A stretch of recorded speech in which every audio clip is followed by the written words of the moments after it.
ناورین خوش نصیبم که آقای حمید جان در و براری آقای عباس نشاط که صدر و کمرمینی منه علیم رضا برادرم برار از مششته فرایدون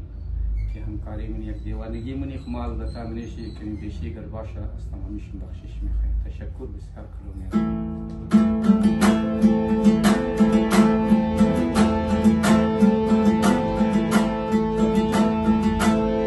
سفر کردی سفری دور کردی سفر کردی سفری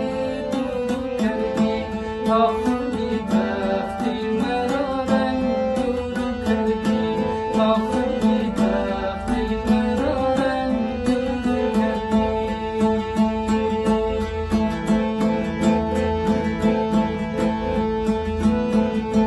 تا خودی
سراغی دست کودم